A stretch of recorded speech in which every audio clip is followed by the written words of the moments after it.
So, pre-hardware. This is where it starts, huh? Yes, it does. Right here on this bench. We like to think we're dealing with almost like a piece of furniture. It's what you have here is a pre-finished wood door from the manufacturer. The owner of the building and the architect decided what color it should be. And rather than have a painter or somebody do it on the job site, we have it done at the factory to control the finish. You can see it's beautiful the way they come out. And from right here at this table, what we do, we're set up with air tools, and we install the door hinges on this table.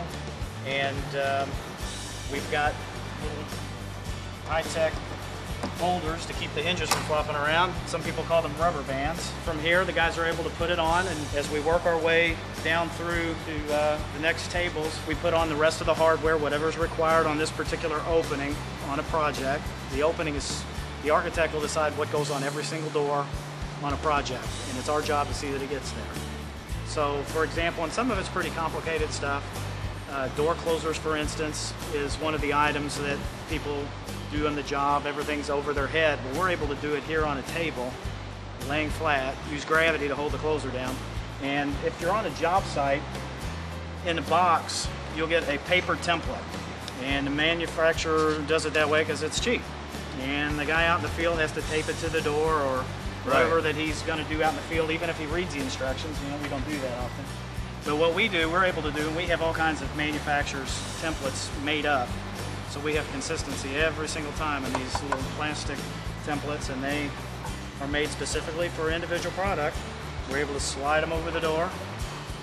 They mark the holes, and that way we can guarantee that it's going to be at the right degree of opening, things that are important when you're actually doing an installation. So that's one of the good things about doing it in a kind of a controlled factory environment.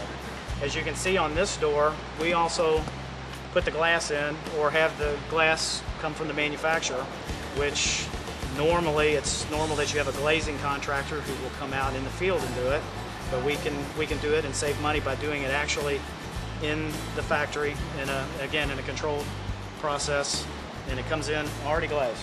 Don't have to do anything else. We'll also put the kick plates on the door.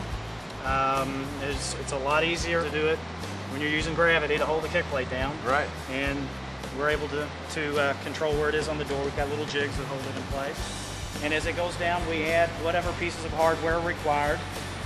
Every opening on a construction project is assigned an opening number and a particular hardware set. We make sure we check off every single item of hardware, make sure they are all on the door. There's a little bag on the end that has a wall bumper, little stops that you have on the wall, all of those things, and extra brackets. Anything that doesn't go out of here completely attached to the door is right here in the little package at the end, along with every door has its own little schedule page that we put the locks on. As you can see, this one is still waiting for a key cylinder to be put in, and this particular lock is a pretty complicated lock. It's called a mortise lock, but our guys they get factory training, factory certified, and they do an excellent job of getting these things on where they're supposed to be, adjusted, they're tested, they go out of here, they work.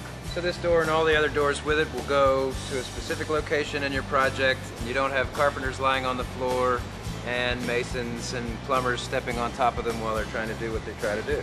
Yeah, it's a very hectic process out on a job site. If you've ever been on a job site, at the end of a project, everybody's they're being pushed to get the project complete, and it's not a very good place to try to get your job done if you're the guy putting the doorknobs on.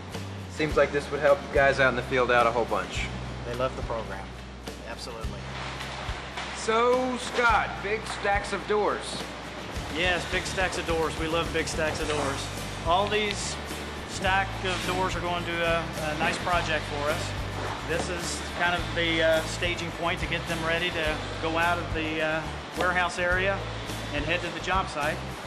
We stack them up. We can get about 12 doors to a skid. The spacers that we use keep the doors separate. They're separated at the right height so that the levers don't bang into the doors. We don't have any hardware scrapage. So this is where it all begins, at the drawing level. We take a set of plans, and what we do is we decide how we're going to phase this project. And by phasing, what I mean is we receive all of the doors and hardware on a project, and we try to make it so that when we make a delivery to the project, a skid of doors, pre-hardwared. They're going to go into a specific area of the building, and every door on that skid goes into that particular area. It's all ready to go. All you have to do, whether our people do it or the contractor's people do it, swing it, walk away. And as an added benefit, this is the hardware that stays with us and doesn't wind up on the hardware room on the project. That and double that amount, half of it's already gone into some other doors. And you think every time when the installer on the job goes back and forth from those openings, some of that stuff just gets lost in the process, makes it to the wrong doors. We control all that. We control that in our process. And plus, all of that cardboard that you see doesn't wind up on his project. It stays here with us, and we recycle it.